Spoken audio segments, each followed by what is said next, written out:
लेकिन अब मैच भारत और पाकिस्तान के जैसा होगा और वो जीतना भारत को ही है, कोई भी वर्ल्ड कप हो। न वो बॉल फेंक पाएंगे न बैट घुमा पाएंगे। अगर पहली बॉल पे छक्का न मारा तो हम समाजवादी लोग नहीं हैं, और 6 की 6 बॉलों पे छक्का मारेंगे।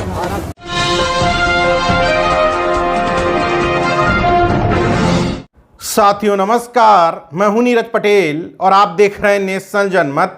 आ बैल मुझे मार जैसी कहावत मौजूदा वक्त में कन्नौज लोकसभा सीट से भारतीय जनता पार्टी के प्रत्याशी और मौजूदा सांसद सुब्रत पाठक पर बिल्कुल सटीक बैठती है।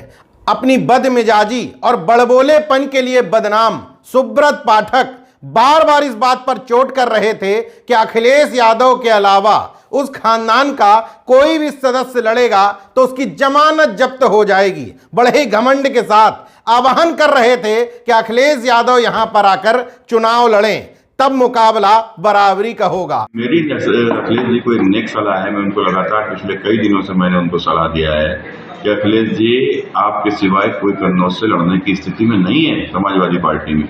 अखिलेश यादव ने भी सुब्रत पाठक की चुनौती को स्वीकार करते हुए उस कन्नौज लोकसभा सीट जहां से वो 3 बार सांसद रह चुके हैं अपना नामांकन कर दिया।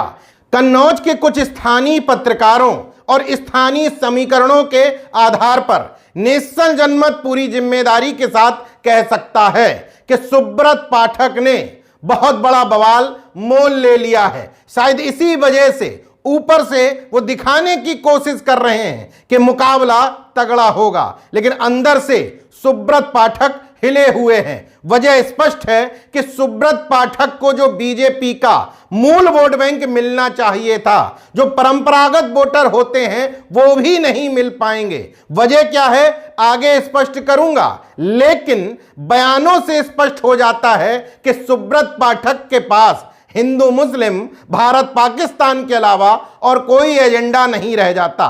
मैं हैरत में था कि इस चुनाव में अभी तक पाकिस्तान का प्रवेश कैसे नहीं हुआ। जैसे ही अखिलेश यादव कन्नौज से चुनाव मैदान में आते हैं, सुब्रत पाठक की जुबान से पाकिस्तान का नाम बाहर आ जाता है। चुनाव हो तो रोचक हो। तो देखो, कुल मिलाकर हम लोग जब मैच देखने जाते हैं किसी भी स्टेडियम में तो हम उम्मीद करते हैं कि मैच रोचक हो, अच्छा लगता है, हार जीत किसी की भी हो। लेकिन अब मैच भारत और पाकिस्तान के जैसा होगा और वो जीतना भारत को ही है, कोई भी वर्ल्ड कप हो। हालांकि अखिलेश यादव अमूमन एग्रेसिव बयान नहीं देते, तो इस बार भी उन्होंने सदी हुई भाषा में जवाब देते हुए कहा कि वहां से बॉल पड़ेगी तो 6 बॉल पर 6 छक्के मारे जाएंगे। न वो बॉल फेंक पाएंगे न बैट घुमा पाएंगे। अगर पहली बॉल पे छक्का न मारा तो हम समाजवादी लोग नहीं हैं, और 6 की 6 बॉलों पे छक्का मारेंगे। अब हम इस बिंदु पर बात कर लेते हैं कि अखिलेश यादव नामांकन करते ही वहां से मजबूत दावेदार क्यों हो गए। अगर 2019 का चुनाव देखें तो अखिलेश यादव की पत्नी डिंपल यादव महज 12,000 वोटों से चुनाव हारी थी सुब्रत पाठक से। उससे पहले के चुनाव में सुब्रत पाठक को हराया था, जबकि पूरे प्रदेश में मोदी लहर थी।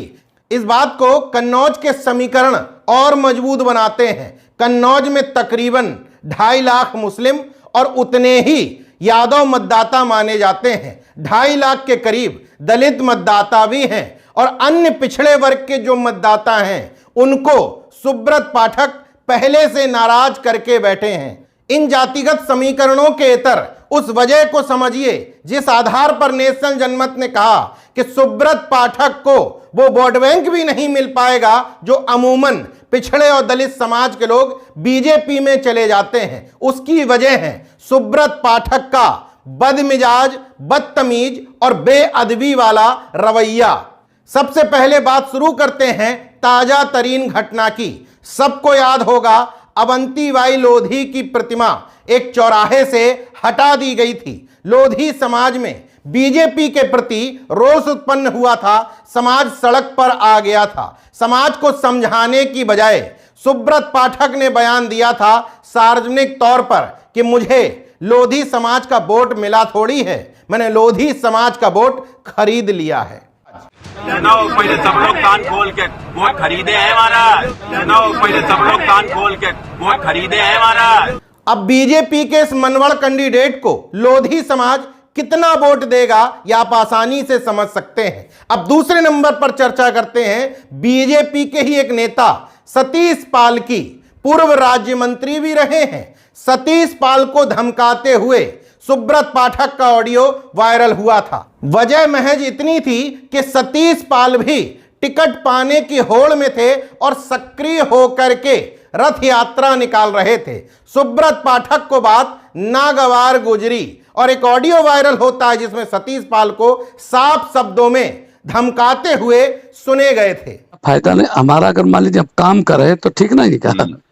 नहीं, काम करो करने को अलग तरीका होता है, काम अलग तरीका करो यार, लेकिन जिस तरीका से काम कर रहे हो हाँ कि भविष्य में नुकसान तो ठीक, कोई दिक्कत नहीं, कर दियो, हाँ लेकिन सुनिए हम थोड़े ना, नहीं हम तो तो करो इतने सीधे आदमी तो हम नहीं है, तो समझिएगा ये इतने अरे आप कैसे नहीं जा रहे थे यार, तुम सीधे काहे के ले हो तो हम कहा फिर पीछे पड़त जी के पड़त तब नहीं तो क्या तुम धमकाई के लिए फोन करोगे तुमने?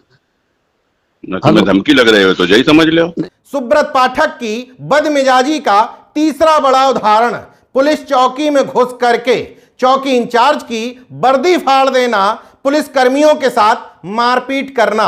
मैं नहीं कह रहा हूं, बल्कि कन्नौज की पुलिस ने मुकदमा भी दर्ज किया था। हालांकि बीजेपी नेता थे इसलिए बाद में कोई कार्रवाई नहीं हुई, लेकिन एफआईआर में साफ शब्दों में लिखा हुआ था कि सुब्रत पाठक और उसके गुर्गों ने चौकी में घुस करके चौकी इंचार्ज और अन्य पुलिस कर्मियों से इस वजह से मारपीट की थी क्योंकि जुए के आरोपियों को पकड़ करके पुलिस चौकी ले आया गया था, जिसमें से एक बीजेपी का कार्यकर्ता भी था। अब उस घटना की तरफ ध्यान दिलाना चाहता हूं जिससे दलित समाज में आज भी आक्रोश है। एक दलित समाज के तहसीलदार के घर में घुस करके पूरे परिवार के सामने उसको जलील किया गया, उसके साथ मारपीट की गई।